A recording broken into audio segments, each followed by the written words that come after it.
تو وہ جب اس کو دفن کرنے لگے جنازہ پڑھ کے، تو ایک آدمی نے اس کی چارپائی پکڑ لی. اس نے کہا اس نے میرا 45 لاکھ روپیہ دینا ہے، پہلے پیسے دو گے پھر دفن کرنے دوں گا. پیسے دے دو دفن کر لو. زور سے پکڑی. اب رش ہے، 3 بیٹے بھی تھے تو جائیداد بھی تھی، سارا کچھ تھا. ان 3 بیٹوں سے لوگوں نے کہا کہ تیرے ابے کو وہ دفن نہیں کرنے دے رہا، شور ہے. تو اور وہ بندہ بھی وہ تھا جو بڑا قریبی تھا اس کا، اس کے والد کا پارٹنر تھا، تعلقات تھے. تو اس نے کہا کہ پہلے پیسے دو پھر دفن کرنے دوں گا. اب وہ 3 بیٹے کہنے لگے کدھر سے پیسے دے، 45 لاکھ ہی کہہ دیا ہے، ہمیں تو ابا نے کوئی نہیں بتایا، حالانکہ جائیدادیں ہیں، مکان ہے، سارا کچھ ہے. تو بھائی ہم کدھر سے دیں؟ چلو 2-4 لاکھ کی ٹھیک ہے، وہ تھوڑا سا کرے نرم رویے کو تو ہم کرتے ہیں، شور تو ہے، لیکن کدھر سے دیں 45 لاکھ؟ جب بات بہت تیز ہو گئی، شور ہو گیا، وہ انسان مجنون بن کے اس نے چارپائی تھامی ہوئی ہے، کہتا نہیں پہلے پیسے دو گے پھر دفن کرنے دوں گا. 3 بیٹے تھے تو ایک بیٹی بھی تھی. بیٹی کو گھر میں پیغام گیا کہ تیرے ابا کو دفن نہیں ہونے دیتے. اس نے سارا زیور اتار کے بھیج دیا. اس نے کہا اس چچا سے کہو میرے ابا کے اس دوست سے جس نے قرضہ لینا ہے کہ یہ رکھ لے، اور میں تھوڑے تھوڑے کر کے پیسے لوٹا دیتی ہوں، پر میرے باپ کو مرنے کے بعد یوں رسوا نہ کرے، اس کو دفن تو ہونے دے، میں ایک پائی دے دوں گی، میرا وعدہ رہا. جب وہ بیٹی نے 8-10 لاکھ کا زیور بھیج دیا تو وہ قرضہ لینے والا شور کرنے لگا. اس نے کہا او مجھے پتہ چل گیا، مجھے معاف کر دو سارے اور اسے دفنا دو. کہا کیا ہوا؟ تو وہ کہنے لگا میں نے اس سے 45 لاکھ لینا نہیں تھا، میں نے دینا تھا. تو میں غور کر رہا تھا کہ اگر تو میں نے اعلان کر دیا نا کہ 45 لاکھ میں نے دینا ہے تو 110 نکل آئیں گے وارث کہ مجھے بھی دو مجھے بھی دو. تو میں نے یہ رویہ اس لیے اختیار کیا ہے کہ میں دیکھوں اس کا اصل وارث ہے کون. تو اصل وارث وہ بیٹی ہے جس نے اپنے کانوں سے بندے بھی اتار کے بھیج دیے، اور جس نے اپنے وہ شادی والے دن پہننے والے زیورات، پہلی رات کا وہ اس نے زیور بھی سارا اتار کے دے دیا. اس نے کہا کہ باپ کا کفن نہ میلا ہو جائے. تو اصل وارث بھی بچی ہے. اس نے کہا اس نے مجھے وصیت کی تھی ہر ایک کو نہ دے دینا، میرے اصل وارث کو دینا، تو مجھے اصل وارث مل گیا ہے، اب میں کسی اور کو نہیں دوں گا، اس بیٹی کو دوں گا جس نے باپ کے لیے قربانی دی. تو یاد رکھے جنہ لی تو پاپ کمائے ہو کتھے نہیں تیرے کر دے. تو اس لین دین کے معاملات اپنے صاف ستھرے رکھیں، ان کے اندر کسی قسم کی وہ چیز نہ پیدا کریں کہ جو ہمارے لیے بڑی باعث پریشانی بن جائے. تو میں یہ سمجھانا چاہ رہا ہوں آپ حضرات کو، اپنے بھی بھائیوں کو، دوستوں کو، کہ کوشش فرمائیں کہ آپ یہ یاد رکھیں. وہ میری اماں کبھی کبھی میرے ننھال سے نا کوئی چیز آتی تھی نا بطور تحفہ کے کسی چیز، تو میری اماں کہتی تھی میرے ماموں سے یا میرے نانا سے کہ بس ٹھیک ہے یہ آپ تھوڑا سا دے جائیں باقی لے جائیں. تو کہتے نہیں رکھ لے. تو اماں کہا کرتی تھی کہ اپنے ہی گھر سے ہی بندہ کھائے تو پھر ہی پوری پڑتی ہے، کوئی دے گا تو کیا اس میں کتنی دیر ایک دن بندہ کھا لے گا. وہ کہا کرتی تھی کہ اگر پورا کرنا ہے نا خرچہ تو بندہ اپنی کمائی سے ہی پورا کرے تو پورا ہوتا ہے. اگر کسی کے 10,000 سے آپ سمجھتے ہیں کوئی فائدہ ہوگا تو کچھ نہیں ہوتا. آپ کے دست و بازو جو ہمت کر کے لائیں گے اسی سے گزارا ہوگا. کسی کا 50,000 لا کے کتنا وقت بیت سکتا ہے؟ 1 لاکھ سے کیا مطلب، کیا بندہ کر سکتا ہے؟ تو سہارے نہ ڈھونڈو، خوددار بنو. طریقت میں، تصوف میں خودداری ترمذی شریف کی ایک حدیث ہے، مجھے بڑی پسند ہے. میں سمجھتا ہوں یہ حدیث اگر لوگ سمجھ جائیں نا تو بات بن جائے. نبی پاک صلی اللہ تعالیٰ علیہ وسلم نے لوگوں سے کہا لوگوں چاہتے ہو کہ تم اللہ کے محبوب بن جاؤ؟ تو صحابہ کے چہرے کھل اٹھے. کہا یا رسول اللہ صلی اللہ علیہ وسلم بالکل چاہتے ہیں. فرمایا جو اللہ نے تمہیں دیا ہے اس پہ راضی ہو جاؤ، اللہ کے محبوب بن جاؤ گے، اللہ تم سے پیار کرے گا. اور پھر فرمایا چاہتے ہو کہ لوگ بھی تم سے پیار کریں؟ لوگ بھی کریں یا رسول اللہ، دل کرتا ہے. تو نبی پاک نے فرمایا کسی بندے کی جیب کی طرف کبھی نہ دیکھنا، جو سامنے والے کی جیب میں ہے اس سے بچ جا، اس کے مال پر نظر ڈالنی چھوڑ دے، لوگ بھی تجھ سے پیار کرنے لگ جائیں. لوگوں کے مال کی طرف نہ دیکھ. آپ رکھ لیں کسی کا 500 روپیہ بھی، وہ کہے گا بندہ ہی نہیں صحیح، میرا 500 کھا گیا. یہ مت سمجھے کہ بڑا امیر تھا اس کو فکر ہی کوئی نہیں. ہاں ان معاملات کے اندر لوگ کہیں نہ کہیں بول ہی جاتے ہیں، کہیں نہ کہیں بات کر ہی جاتے ہیں، کسی نہ کسی جگہ زبان پھسل ہی جاتی ہے. تو مہربانی فرمائیں، مہربانی کریں، آپ اس بات پہ ضرور غور کریں. اور یہ میری اپیل ہے، آپ میرے پیر بھائی ہیں، عزیز ہیں، کہ کوشش فرمائیں لین دین کے معاملات کو 110% صاف رکھیں. کوشش کریں جہاں کوئی چیز دینی ہے، خریداریاں بعد میں ہوتی رہیں گی، جائیدادیں بعد میں بنتی رہیں گی، قرضے نہیں ہونے چاہیے، قرضہ نہیں ہونا چاہیے. میں ایک بزرگ سے کبھی کبھی ملتا تھا تو میں کہتا تھا حضرت جی حالات کیسے ہیں؟ تو کہتے ہیں الحمدللہ کسی کا دینا کچھ نہیں، الحمدللہ کسی کا. تو اس شخص وہ جب بات کرتا تھا تو مجھے یوں لگتا تھا کہ جیسے وہ شخص نعرہ لگا رہا ہے الحمدللہ کسی کا دینا کچھ نہیں. یہ اللہ تعالیٰ کا شکر ہے.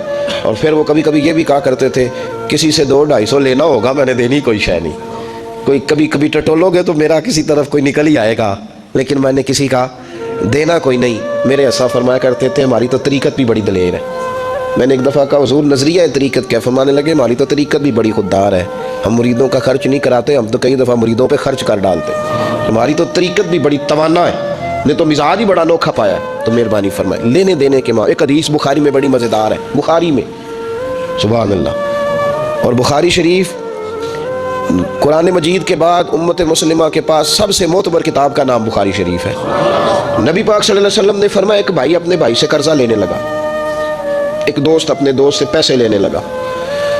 اس نے کہا یار پیسے تو میں دے دیتا ہوں پر کوئی گواہ۔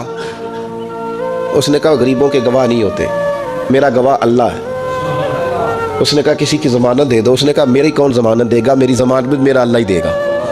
وہ بات ہو گئی 1000 دینار، اس کو بات بڑی پسند آئی، کہا اللہ کے نام پر تو کہتا ہے، اللہ بھی گواہ ہے ہمارے درمیان اور اللہ ہی ضمانتی ہے، تو لے لے پیسے۔ 1000 دینار دے دیے۔ اب وہ بندہ دریا کے پار چلا گیا۔ محنت، یہ دیکھیں اب اس حدیث سے آپ درس دیکھیں، یہ حکایت نہیں، یہ میرے رسول پاک کا بیان کیا ہوا فرمان ہے۔ اس کی صداقتوں پہ دیکھیں، اور بخاری کی حدیث کے جملے کتنے حسین ہیں۔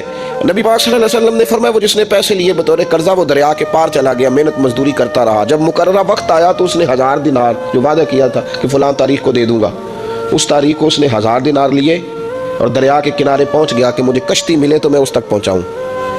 لیکن اس نے اتفاق کہ اس دن کشتی کوئی نہ ملی، بڑا انتظار کیا، کشتی کوئی نہ ملی۔ اس نے ایک لکڑی لی، لکڑی کو اندر سے پھاڑا، موٹی لکڑی ہوتی ہے نا بانس کی طرح، اس کے اندر سوراخ بن جاتا ہے، جگہ بن جاتی ہے۔ اس نے اندر سے اس کی کھدائی کی، اس کے اندر اس نے 1000 دینار رکھا اور ایک روکا رکھا کہ بھائی میں پہنچنا چاہتا تھا لیکن مجھے کشتی نہیں ملی تو میں 1000 دینار رکھ رہا ہوں، جس رب کی ضمانت پر میں نے لیے تھے مجھے امید ہے رب تجھ تک پہنچا دے گا، مجھے امید ہے اللہ پہنچا دے گا تیرے تک، مجھے امید ہے رب پہنچائے گا۔ یہ کہہ کہ اس نے اس کو بند کیا کسی کپڑے کے ساتھ اور بند کر کے دریا میں ڈال دیا۔ اب وہ انتظار کرنے لگا، وہ جو شخص تھا وہ بھی کنارے آیا کہ آج اس کا وعدہ ہے، اس نے آنا ہے۔ دینے والے کو ٹینشن ہوتی ہے تو میرے خیال ہے لینے والے کو بھی بہت زیادہ ہی ہوتی ہے کہ آج لینے۔ وہ آ گیا کنارے پہ کہ آج پیسے آنے، لیکن کوئی شے نہ آئی، ایک لکڑی بہتی ہوئی آئی تو اس نے اٹھائی لکڑی کا، چلو پیسے نہیں ملے تو ایندھن تو ملا ہے نا، گھر جا کے لکڑی جلا کے روٹی تو پکائیں گے نا۔ وہ لکڑی اٹھا کے گھر لایا، گھر لا کے جب اس کو چھیلا، توڑنے لگا کہ ٹکڑے کر کے اس سے آگ جلاتا ہوں، اس نے کھولی تو اندر سے رکا بھی نکل آیا اور 1000 دینار بھی نکل آیا۔ رب کریم کا انداز دیکھو کہ دریا کتنا چوڑا ہوتا ہے اور جو کاغذ ہوتا ہے وہ پگھل جاتا ہے دریا کے اندر، لفظ مٹ جاتے ہیں، لیکن ہر چیز کو با حفاظت میرے رب کریم نے پہنچا دیا۔ اس نے جب اس کو کھولا نا تو 1000 دینار بھی نکل آیا، مقررہ وقت پہ اسے پیسے بھی مل گئے، وہ بڑا راضی ہوا۔ اب یہ بندہ آیا کچھ دنوں کے بعد دوبارہ 1000 دینار کا اور بندوبست کر کے لایا، پتہ نہیں اس تک پہنچے کہ کہیں گم ہو گئے، 1000 دینار کا اور بندوبست کر کے لایا۔ معصوم آمنہ، حبیب کبریا، سید کون مکان صلی اللہ علیہ وسلم کس حسن کے ساتھ اپنی امت کو حسین اخلاق سکھا رہے ہیں۔ نبی پاک علیہ السلام فرمانے لگے غلاموں ایک اور 1000 دینار لے کے دروازے پہ آیا اور دستک دے کے کہنے لگا میرا رب گواہ ہے کہ میں نے کوشش کی تھی پر مجھے کشتی نہیں ملی، میرا رب گواہ ہے کہ میں نے ہمت کی تھی پر موقع نہیں ملا، اللہ جانتا ہے جس رب کی ضمانت پہ میں نے تجھ سے پیسے لیے کہ میری کوشش پوری تھی پر موقع نہیں ملا، میں آیا ہوں پیسے رکھ لے۔ اس نے کہا اگر اللہ تیرے اور میرے درمیان گواہ تھا پھر وہ کریم بھی بڑا ہے، تو نے دریا میں ڈالے تھے تو رب کریم نے با حفاظت مجھے پہنچا بھی دیے اور تیری عزتوں کو اس نے برقرار رکھا ہے، میرے دل میں تیری گویا قدر بڑھ گئی ہے۔ او بھائی جو رب کریم پہ بھروسہ کرے، جو اللہ پہ بھروسہ کرے اور ارادہ کرے، اور اسی طرح کی ایک اور حدیث سیاستہ میں موجود ہے، نبی پاک صلی اللہ علیہ وسلم نے فرمایا ایک بندے کا ارادہ تھا قرضہ دینے کا، اس کا پروگرام تھا واپس کروں گا پیسے، محنت کر رہا تھا، جدوجہد کر رہا تھا، کوشش تھی، وہ نیت اس کی صحیح تھی، دبانے کا 1% بھی ارادہ نہیں تھا، کوشش جاری تھی، ہمت کر رہا تھا، فوت ہو گیا۔ یا رسول اللہ اب کیا بنے گا؟ اگر صوفیاء اس حدیث پہ وجد کرتے، وجد آتا ہے ان لفظوں پہ، اب کیا بنے گا؟ تو میرے محبوب فرمانے لگے قیامت کے دن اللہ اپنی رحمت سے اس کے قرضے ادا فرما دے گا۔ دیکھو اتنا بھی کوئی خوش نصیب ہے جس کے اللہ قرضے ادا کرے، اتنا بھی کوئی خوش قسمت ہے رب جس کے قرضے دے، اللہ کہے مجھ سے لے لے چل یار رہنے دے۔ اور بھائی ان لفظوں کو دیکھیں نا، حدیث مبارکہ میں سرکار دو عالم صلی اللہ علیہ وسلم نے فرمایا قیامت کے دن 2 بھائی، ایک بھائی پہلے انتقال کر گیا، ایک بعد میں فوت ہوا، جو پہلے چلا گیا اس کے کچھ حقوق بعد والے نے دینے تھے، سمجھ لے کچھ قرضے تھے، اب وہ پہلے فوت ہوا، اسے بعد میں احساس ہوا، اس نے کوشش بھی کی، معافیاں بھی مانگی، لیکن اب وہ فوت ہو چکا تھا، تو نبی پاک صلی اللہ علیہ وسلم فرماتے ہیں قیامت کے دن چونکہ یہ معافیاں بھی مانگتا رہا، توبہ بھی کرتا رہا، بڑی اس کو صحیح احساس ہو گیا، ندامت والی توبہ کی، لیکن اب جس کا حق تھا وہ تو فوت ہو گیا، اب کیا کرے؟ تو محبوب فرمانے لگے فوت ہوگا نا، جس نے دینے تھے پیسے، جس کے ذمہ حقوق تھے، لیکن وہ جس کے دینے تھے وہ تو چلا گیا، سمجھ لیں کوئی وارث بھی نہیں۔ تو فرمایا جب یہ فوت ہوگا تو قیامت کے دن جو پہلے فوت ہوا تھا وہ مقدمہ کرے گا کہ یا اللہ اس نے میرا مال دبایا، میرے پیسے لے کے دے، تو رب کریم فرمائے گا چل یہ بڑیاں معافیاں مانگتا رہا، اسے معاف کر دے۔ اللہ فرمائے گا، وہ کہے گا نہیں یا اللہ مجھے بڑا ستایا، مجھے بڑی تکلیف دی، میرے حقوق ضائع کیے، میں نہیں معاف کرتا۔ تو رب کریم فرمائے گا ذرا اوپر اٹھنا، چل بعد میں بات کرتے ہیں، اٹھ تو صحیح، وہ جنت میں ایک محل بنا ہوا ہے، ذرا اس کی طرف تو نظر ڈال۔ اس نے نظر ڈالی تو یہاں تو کوئی اچھا انجینئر بنائے کوئی مکان تو نظر جو ہے وہ ہٹتی نہیں، تو جس مکان کو رب تیار فرمائے، جس کو اللہ بنائے، اس سے نظریں کیسے ہٹتی ہوگی؟ تو اس نے دیکھا تو دیکھتا ہی گیا، عرض کرنے لگا مولا یہ کس کا مکان ہے؟ تو محبوب علیہ السلام فرماتے ہیں رب کریم نے فرمایا اس کا ہے جو اس کی قیمت دے گا۔ کہ یا اللہ کون قیمت دے گا؟ فرمایا تو بھی دے سکتا ہے۔ یا اللہ میں غریب فقیر میں کیسے قیمت دوں؟ تو اللہ فرمائے گا چل تو اپنے بھائی کو معاف کر دے، میں محل تجھے دے دیتا ہوں، تو معافی دے دے، محل تیرا ہوا۔ تو حضور فرماتے ہیں 3 دفعہ بولا، کہنے لگا یا اللہ میں نے معاف کیا، یا اللہ میں نے معاف کیا، یا اللہ میں نے معاف کیا۔ تو اللہ فرمائے گا پھر بھائی کا بازو پکڑ، وہ ایک محل نہیں، وہ ایک ہی نقشے کے 2 بنائے ہوئے ہیں، اس کا بازو پکڑ، دونوں جنت میں چلے جاؤ، میں نے تم دونوں کے لیے گھر بنا دیا ہے۔ تو اپنے معاملات صحیح کرنے کی کوشش کریں، اپنے معاملات صحیح کریں۔ ہم اس سلسلہ عالیہ میں داخل ہیں کہ حضور غوث اعظم رضی اللہ تعالیٰ عنہ کے والد کا مشہور واقعہ ہے کہ بھوک لگی تھی تو دریا میں بہتا ہوا سیب کھا لیا تھا، سیب کھا لیا غوث اعظم کے والد نے۔ تو پھر کہنے لگے اوہو یہ میں نے کیا کیا؟ جس سمت سے وہ سیب آیا تھا وہاں جانے لگے، وہاں ایک باغ تھا، پیچھے جا کے ٹہنیاں جھکی ہوئی تھیں، تو یہاں سے سیب آیا۔ باغ کے مالک بھی بزرگ تھے، ان سے جا کے کہا غلطی سے کھا لیا ہے، معافی مل جائے۔ انہوں نے کہا معافی اتنی جلدی نہیں ملتی۔ کیسے ملے گی؟ فرمایا 12 سال مالی بن کے میرے باغ کی نوکری کر۔ تو خدمت کرنے لگے تو حضور غوث اعظم کے نانا جی کہتے ہیں بچہ مجھے بھا گیا، کہنے لگے حضور چلے معاف کر دیں اب۔ تو کہا معافی نہیں ملے گی، میری ایک بیٹی ہے، آنکھوں سے اندھی ہے، آنکھوں سے اندھی، کانوں سے بہری، زبان سے گونگی اور پیروں سے لنگڑی، اس سے نکاح کر، پھر معافی ملے گی۔ کھایا کیا؟ ایک سیب۔ تو حضور غوث اعظم رضی اللہ تعالیٰ عنہ کے والد کہنے لگے مجھے گوارا ہے، آپ کر دیں نکاح، پر وعدہ کریں مجھے معاف کر دیں گے نا؟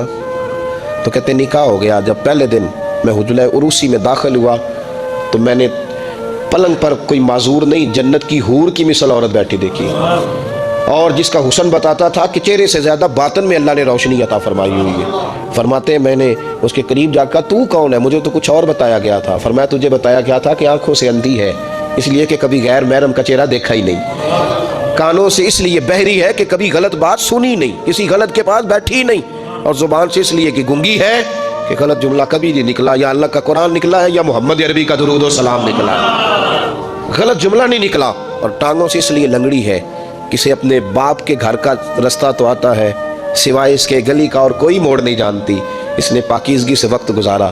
حضور غوث اعظم کے والد کہتے ہیں میں اپنے لین دین کے معاملات سیدھے کرنے گیا تو سادات کے گھر کی حور مجھے ملی، اور جب میں اس حور سے ملا تو پھر رب نے مجھے عبد القادر جیلانی جیسا بیٹا عطا فرمایا، غوث پاک جیسا بیٹا دیا۔ تو گئے تو معاملات سیدھے کرنے تھے، تو اللہ نے ولایت کے امام کا باپ بنا دیا۔ تو مہربانی فرمائے اپنے معاملات میں توانائی پیدا کریں۔ کچھ لوگ ایسے ہوتے ہیں جن کا مال مثل مملکت کے ہوتا ہے۔ اعلیٰ حضرت رحمۃ اللہ علیہ نے پیر کے حقوق میں یہ لکھا ہے کہ اس کے مرید کا مال اسی طرح ہے جس طرح اس کا اپنا ہے، لیکن ساتھ اشارہ بھی دے دیا ہے کہ چاہیے یہی کہ وہ بھی احتیاط ہی کرے، وہ بھی احتیاط ہی کرے، پرہیز ہی کرے، کوشش کرے۔ اور آپ فرماتے ہیں چونکہ باپ کی حیثیت رکھتا ہے تو ضروری تو نہیں نا باپ بیٹے کی کمائی کھائے، کبھی کبھی بیٹے بھی باپ کی کھا ہی لیتے ہیں، اس طرح بھی توجہ کر لے، کوئی حرج نہیں۔ اپنے معاملات کو صحیح رکھیں، لینے دینے کے معاملات کے اندر کبھی کمی نہ لائیں۔ یہ چیز اگر پیدا ہو جاتی ہے نا تو آپ یقین کریں کہ وقار ہی تو انسان کے پاس ہوتا ہے، وہ ضائع ہو جاتا ہے تو نقصان ہوتا ہے۔ تھوڑے میں وقت گزاریں، بڑی مزیدار زندگی ہوتی ہے انسان کی، یہ زندگی میں انسان کے پاس وقار اپنا ہوتا ہے، وہ زندگی بڑی حسین ہوتی ہے، بڑی مزیدار ہوتی ہے۔ ہماری مسجد میں ایک شخص آئے، کچھ دن انہوں نے وقت گزارا تو مجھے بعد میں کہنے تہاڈی مسجد تو سکون بڑا ہے، کھپ کوئی نہیں، لڑائی کوئی نہیں، کوئی کسی قسم کا میں نے وہ نہیں دیکھا۔ آپ یقین کریں یہاں 4 اساتذہ کام کرتے ہیں اور کئی سالوں سے کرتے ہیں، ہم نے کبھی استادوں کی لڑائی بھی نہیں ہونے دی، ورنہ مدرسوں میں جھگڑے چلتے ہیں۔ مجھے کہنے لگے جی یہاں لڑائی کوئی نہیں۔ میں کہ اس واسطے کسی کو مالدار بندہ چیئرمین ہی نہیں بنایا کہ جو کہے کہ یہ کیسے ہو گیا، یہ کھانسے کیوں ہیں، یہ اٹھے کیوں ہیں، یہ بیٹھے کیوں ہیں۔ یہاں اللہ نے حسن اس لیے دیا ہے کہ کہ الحمدللہ یہ ایک کونا تو ضرور ہے لیکن اللہ نے بڑا سکون عطا فرمایا ہوا ہے۔ تو یہ اس وقت ہوتا ہے جب آپ کسی سے کچھ لیتے ہیں تو پھر آپ کو اس کے نخرے بھی برداشت کرنے پڑتے ہیں، پھر آپ کو دیکھنا بھی پڑتا ہے، اس کے آنے پہ کھڑے بھی ہونا پڑتا ہے۔ اس لیے لین دین کے معاملات کو 110% صحیح رکھیں۔ یہ میری وصیت نہیں آپ حضرات کو، اس کو میرا حکم سمجھیں، حکم سمجھیں اس کو۔ اور آپ قطعی طور پہ میری پیر بھائیوں سے گزارش ہے کہ لین دین کے معاملات کو چھوڑ دیں سارا کچھ۔ اللہ بڑا کریم ہے، ایک کمرے میں بھی انسان کی زندگی بیت سکتی ہے، لیکن لین دین کے معاملات میں 110% اپنے آپ کو صاف رکھیں اور اپنی وصیت کو ہمیشہ اس میں سستی نہیں کریں، لکھ کے رکھیں کہ کسی کا کیا دینا ہے موٹے حرفوں کے ساتھ، اور 3 جگہ اس کو لکھ کے رکھیں کہ میں فلاں آدمی کا میرے پاس یہ ہے، اس کو ضرور سنبھال کے رکھیں تاکہ کسی جگہ بھی اگر اللہ تبارک و تعالیٰ فضل کرے کوئی ایسا موقع آتا ہے تو ہم صاف ستھرے ہوں، ہمارے وارثوں کو پتہ ہو